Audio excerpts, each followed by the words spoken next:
has done very well. There is no part of Nigeria today that you have the flag of any insurgents, whether Boko Haram, being hoisted, and then all those organized bomb blasts everywhere had been brought to an end. Now, after listening to him, honestly, I said to myself that these people are not living in Nigeria. Honestly, the Senate President, the President, and General Christopher Musa, all of them are not living in Nigeria. Maybe we are living in a different Nigeria, apart from the Nigeria they are living in, honestly speaking. Because the way these people speak, I don't know how confident they are. I don't know what motivates them to speak like this. But then, I'm going to allow you now to listen to what General Christopher Musa said in this interview he granted early this morning. Just listen to him. Then you do well to understand what we are talking about. Listen to him, then you drop your comment also in the comment section what you think, please. May 29th marks the third anniversary of President Tinubu's administration. You served as Chief of Defense Staff for the first 2 years of this government. Now you are Minister of Defense. Now let's be direct. What is the security balance sheet after 3 years of this administration? I think we're on the right track. There is no country that has 100% security. We will always have issues. The most unfortunate thing is that measures that were supposed to have been taking place for a long time has not. We are addressing these issues headlong.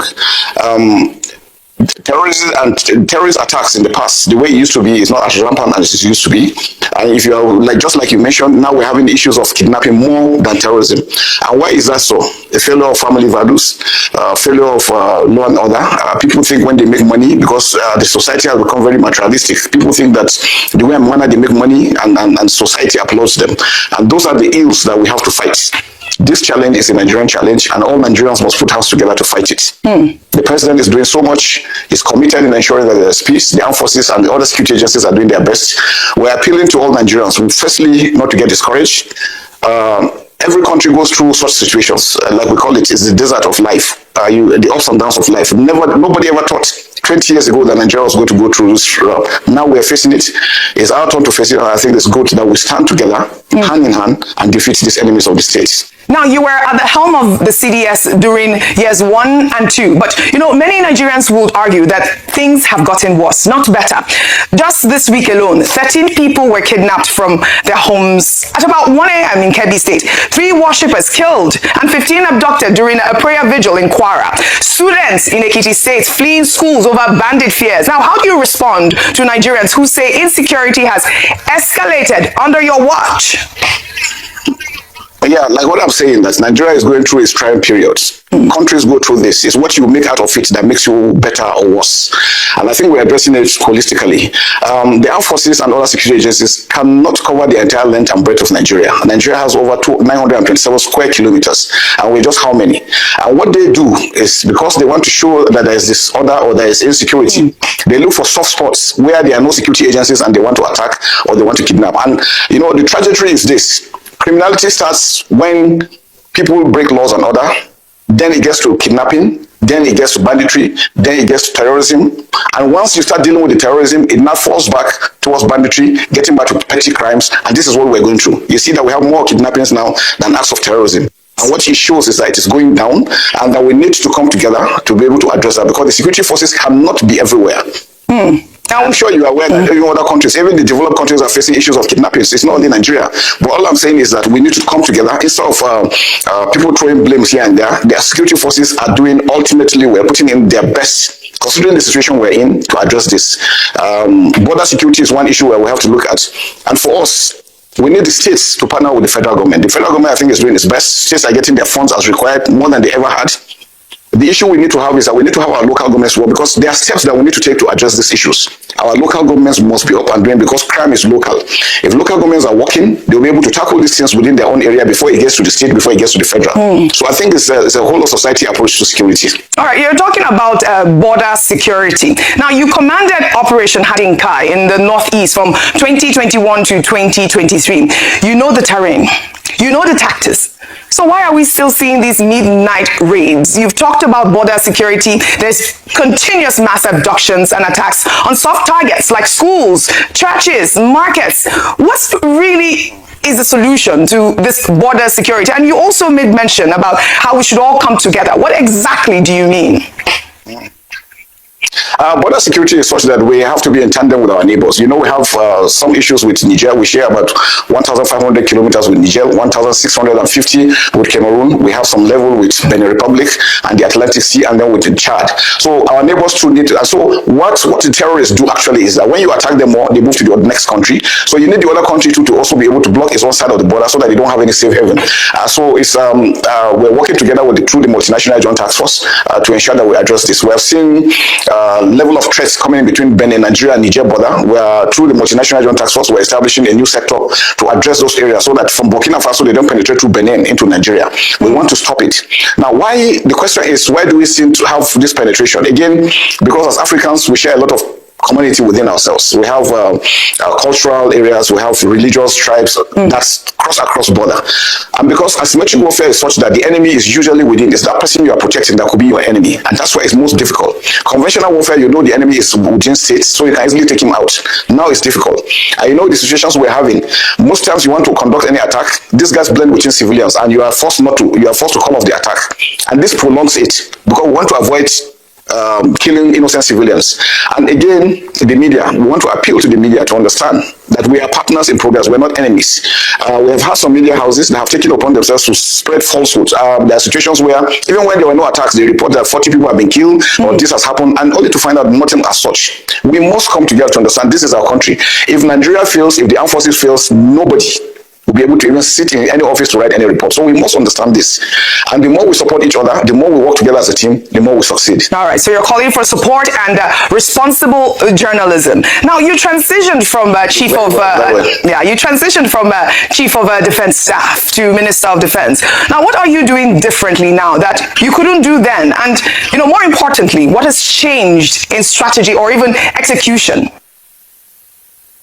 Now, as a Minister of Defense, now I'm dealing with the administration, with policy making to support members of the armed forces. As the Chief of Defense Staff, I was directly involved, so I could move troops, I could do this. Now, we bring out what we use Mission Command, and we tell them, look, we need this place to be secured. The way manner they do it is left to them to be able to carry out. And then the troops are actually doing their best, considering the situation we're in. We want to also ensure that they get the required equipment, because we need to change our equipment, we need to improve on the equipment we're having. We don't produce what we need, and that's one of the greatest challenges we're having, because we don't produce these equipments. The president have approved and signed the DICOM bill, enabling us now to partner with other countries that produce such equipments. Places like Turkey, like Brazil, like South Africa, like Egypt, China, and so much, that are friends of Nigeria. We are working with them. We have started producing some of these items. Our youth have started producing drones that we need. If we don't produce what we need, it's always very difficult, even with your money, to get what you need to fight with. Right. Now, I want you to be honest with me, General Musa. Now, if you were to rate this government's performance on insecurity from 0 to 10, where, of course, 10 is complete security and 0 is total collapse, what score would you give? And be honest, please. Would Nigerians agree with that score? I'll give ourselves 65, 70. 65%? No nation is free. Yes, 65, 70. You were saying no nation is totally free from crime and criminality. Yeah, no nation. I'm sure you are sure that the level of terrorism across has actually drastically reduced. Now we have acts of terrorism, and terrorism, like I said, is a social vice, failure of family values. People, we have seen fathers kidnapping children kidnapping each other, brothers kidnapping sisters. It tells you that there's something wrong with the family. We need to also look inward to see how we can now develop those aspects. Again, the issue of education, people to understand that, look, to make money, work very hard. Don't look for shortcuts. Most of these people taking part in those kidnappings and all this are looking for shortcuts.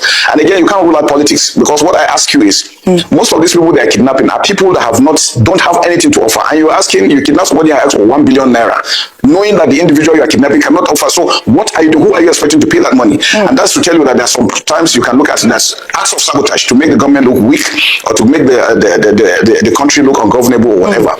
But however it is, the armed forces and security forces are working tirelessly to address those issues. And I can tell you, Nigerians working with us, and I want to appreciate Nigerians. The level of support we're getting is a lot better than it used to be in the past, and we're making more inroads roads. You're aware that we're working with our partners, the Americans, the British, Correct. the French, and all of us of Nigeria that want us to succeed. They are bringing out those platforms we don't have, and we're working. The recent attack, killing of that deputy ISIS commander, was a painstaking operation that was conducted. It started since last year. We followed and ensured that we were sure what we were doing, and then when we struck, we got them just rightly, and that's what we're doing. So it's a bit difficult. It's a very difficult operation. I advise countries, no country should allow asymmetric warfare to commence. Don't allow acts of terrorism or insurgency in your country. It's a very, very difficult operation. We have seen examples of other countries how it took them. Turkey has taken 40 years. It is now that they're getting over it, and we're learning from them, because again, they'll be able to develop their capacity to develop their drones, their military equipments. Now we're partnering with them. We're developing our special forces. We're getting experiences from them. We're working with the French, with the Brazilians. So everybody is putting hands on deck to ensure that we achieve success. All right. I mean, I'd love to also talk about the joint efforts. And you just mentioned the killing of that ISIS second in command, Abu Bilal al-Muniki. I mean, he was hiding in Nigeria. And, you know, kudos to the Nigerian government and, of course, the United States government on that win. But I'd like to ask, because you just made mention that, you know, terrorism has reduced in Nigeria. I'd like to really understand what you mean by that. And if you can explain to Nigerians what terrorism really means. I mean, or even the different acts of terrorism going on right now in Nigeria. What we're talking about right now. In the past, you know, in the past, you hear almost on daily basis, you hear issues of IEDs exploding from here and there. You keep on hearing about vehicle-borne IED, body-borne IED, and all these things. You don't hear them. You hear them maybe once in a while, here and there. And most of it political, I can say. The last ones that happened in Maiduguri were meant to dissuade the president from visiting UK. It was deliberate. And if you look at it, who and why, what was the intent? The intent is to make sure that the president doesn't go there, or even if he goes there, he doesn't have any leverage to want to speak. And to tell you that it's intentional. People deliberately planned that and conducted that just to make that point. And it's very unfortunate, but we want to appeal to Nigerians not to allow anybody to use them for whatever reason. Your country is your country. If you allow your country to get destroyed, you go to somebody's country, you'll be a second-class citizen. We have seen it happen. I was in Sierra Leone, we were in Liberia, we were in different places. War is not good.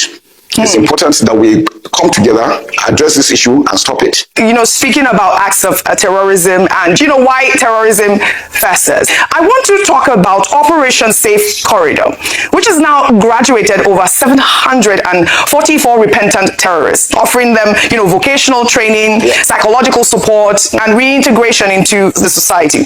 But, General, I have highlighted a viral video which was showing an IDP from Borno State, whose father was actually killed by insurgents. He alleged that, you know, rehabilitated terrorists received government salaries up to 70,000 naira monthly, and I believe plus a lump sum payment of, you know, 3 million naira. And government provided vehicles. This one terrorist, he named Adamu, I believe he said that the man killed about 96 people in one day, and he was given a Hilux. I mean, on the other hand, we are even seeing, you know, our officers. We've seen police officers. Recently, I talked about one who was shot 5 times fighting bandits in Kaduna. He has waited 4 years for medical support, and he's begging Nigerians online for help. Now, is Nigeria rewarding perpetrators while abandoning its heroes? Not at all. I told you earlier that I had the privilege of being the operation officer when I was a major in Sierra Leone, and we disarmed the terrorists that were operating in Sierra Leone as a den. And one of the things I observed then was that a lot of emphasis was placed on the terrorists themselves and not the victims. And so we didn't want to repeat the same thing here in Nigeria. When we started, when I was in Maiduguri, international law says once your enemy surrenders, you are bound to treat him humanely. That is international law. And it's unfortunate, but that's just the truth. And again, you know, there are issues sometimes when we do some things, people come against us and say we are killing innocent civilians. So it's always a thin line between what you do. Now, Operation Safe Corridor is international, is an internationally set up avenue where you take out those supposedly terrorists. Now, let me explain in detail. When we started arresting, I was the theater commander in the Northeast when the terrorists started surrendering. And what happened? We were able to take out their crossing points, their feeding, the oxygen that keeps them going. They couldn't get ammunition, they couldn't get food, they couldn't get water, they didn't get fuel. So those of them that were really tired, fed up of this, started surrendering. Now, when they came out, what we did is that we worked together with the Borno State government. They provided the transport and the management and administration. We were able to disarm those ones that came out. And what we found out that there are 3 categories of people. Firstly, there were these sorts that were conscripted by force. Now, what the terrorists were doing then is when they attack a village, They bring out all the male guys to one side and ask you to either join them or you die. Those that joined were left. Those that didn't join were beheaded. So those ones were forced into it. There were different groups that were picked for one reason or the other. They were used as farmers to help assist them in farming out there in the field and all. They were using them for as slaves. And then there were the real perpetrators who were the combatants. Now we're able to identify these three sets. Those first two sets were kept. Those are the ones we normally send to Operation Safe Corridor for rehabilitation. The terrorists, those ones that had this, are the ones we're still keeping and handed over to the Attorney General of the Federation. And I'm sure you've heard of recent, some of them were jailed. Now, because of the legal system, it takes a long while because you have to bring proof, you have to bring exhibits that you're going to use against them. So the military provides camp to keep them. Meanwhile, the Attorney General of the Federation is profiling them, taking them to court when they have cases, and then jailing them for those ones that were found guilty. So these are the sets. So I wanted to make that clarification because everybody thought that we just carry everybody, put them in, and give them ashwebi, give them food. No, I don't know about the 70,000 you are talking about, but all I know is that these first two sets, these ones that were enslaved, the ones that were conscripted, they were forced into it. Not that it was a willing thing they did. We kept them to one side and they give them mineral jail because sometimes why do they join? They join because one, they were deceived to think that they were fighting for God. Some of them were deceived because they were poor and they felt that was the only way they could have some, because those guys had money to give them. They enticed them with money and promised them heaven and earth, and so they joined them. So when we treat those ones and they were given some skills, they are rehabilitated back into the community. And I can tell you we keep monitoring them, and there is none that has really gone back and has gone bad because we're also monitoring what they're doing. But those perpetrators are kept to one side. Now in Borno, the governor, I remember we had a stakeholders meeting where an individual came because we had to bring the victims. One of the representatives of the victims, I remember very clearly, came and said that he killed 9 of his family members. But that if forgiving them is going to bring peace, he's ready to do it. Because whatever you do, you have to still sit down on the table and see that. In South Africa, we have the Truth and Reconciliation Program. Rwanda, they had it after all the killings and all this. So these are these things. No matter what you do, you must have a round table where you sit down and discuss these issues. Those ones that are found guilty will face the law. That's just the rule. So are you saying that Nigeria is not rewarding the killers, the ones that have been found guilty of this crime? Is that what you're saying? Not at all. Not at all. We're not rewarding acts of criminality. It will be stupid and foolhardy for us to do that. All right. And so this reintegration program. We can understand. Yes. We can understand the sentiments. You know, people feel aggrieved, and naturally they will feel, look, everybody that is there should be killed. But we can't do that. Because the same Nigerians that will come and say we're also killing innocent civilians. All right, so you give amnesty to terrorists who have not killed. That's what you're saying to me right now.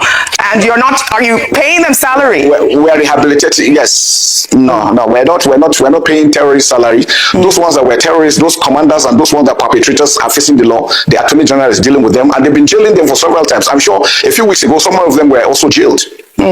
All right. Well, okay. Thank you for that clarification. Now, General, you recently welcomed Pastor Moka to the Ministry of Defense. I saw that statement, speaking about prayers and, boosting troop morale. But last Saturday, like I said earlier, 3 worshippers were killed and 15 kidnapped during, a night vigil in Kwara State. Now, the PFN is now calling communities killing fields and, demanding international intervention. When religious leaders are protesting insecurity instead of just praying, doesn't that tell you moral support isn't enough? I mean, what material support are troops actually getting? Yeah.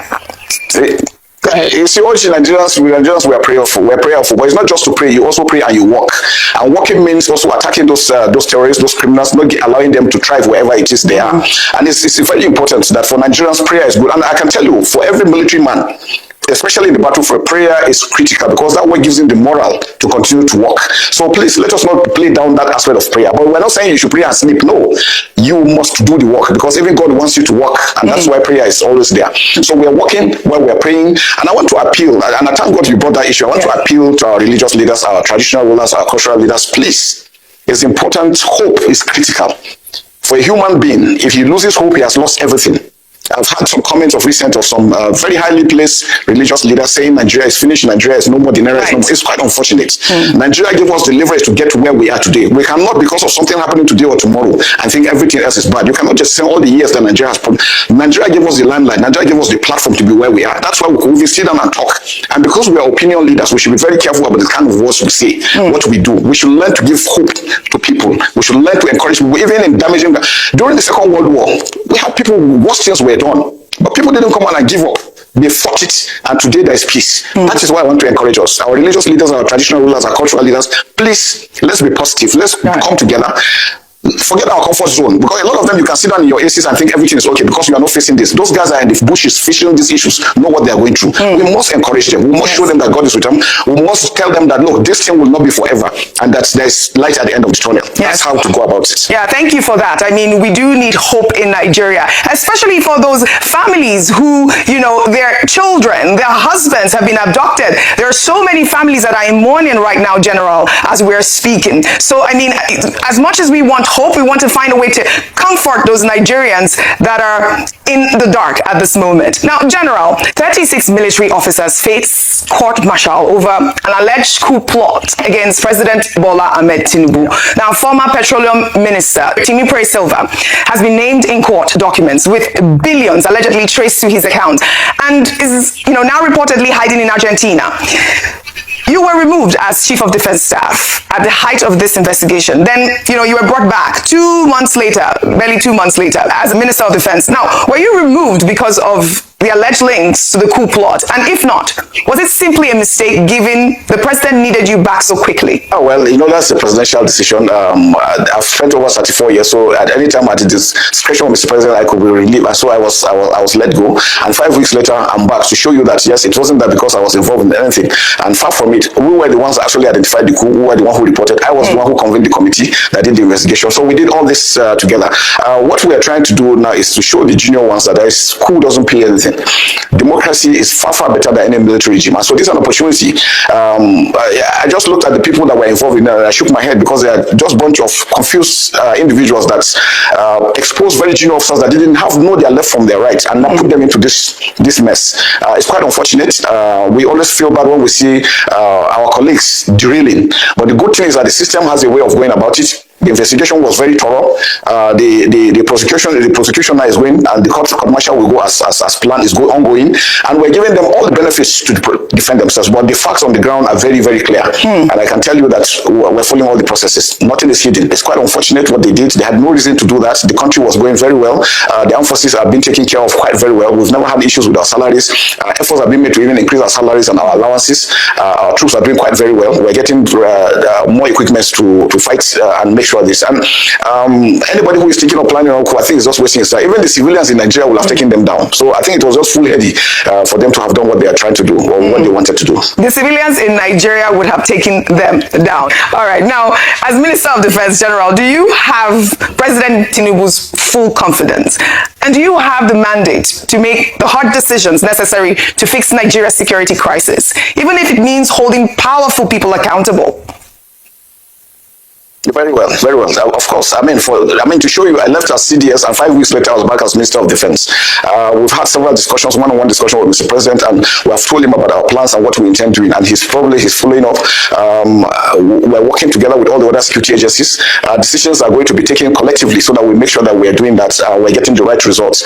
Wherever there are setbacks, we can look at. You asked about the issue of the sponsors. Sponsors too have been taken out. The names are going to be, I think they were listed out, and I think the Attorney General too is doing investigation, because it takes, because we're a sovereign nation and it's democracy, so we need to really take out this and find out in details the level of complexity before actions could be taken. But working together, we're happy. Mr. President is equally happy what we're doing. He wants more results, because every time we meet him, he wants these things to end, and we assure him that we're working tirelessly in ensuring that. I want to appeal to Nigeria to continue to stay very strong. Let them not be discouraged. Let them not allow anybody to talk them down. Nigeria is a great country. Nigeria will continue to thrive. Nigeria will continue to thrive. 3 years into this administration, finally, General Musa, you've had a distinguished military career. You've commanded operations. You've led troops. You've earned medals. But right now, some Nigerians are mourning. They're asking, where are the results? 3 years in, what concrete changes can Nigerians expect in the next 12 months? And if things don't improve, who should be held accountable? We're working tirelessly. We're getting results. Sometimes the results might be very slow, you might think, but I can tell you on a daily basis, we are rescuing people, we're bringing people out, we're preventing attacks, we're taking out commanders of bandits, of terrorists. We're working together with our neighboring countries to ensure we do. We're together with our partners to continue to do. It's just a matter of time. I want to appeal to Nigerians. Yes, it looks difficult. It looks really, really difficult, and we understand with that. But what we're saying is that there's a light at the end of the tunnel. We must continue to push together and we're going to succeed. I don't want a situation where we throw blames at each other.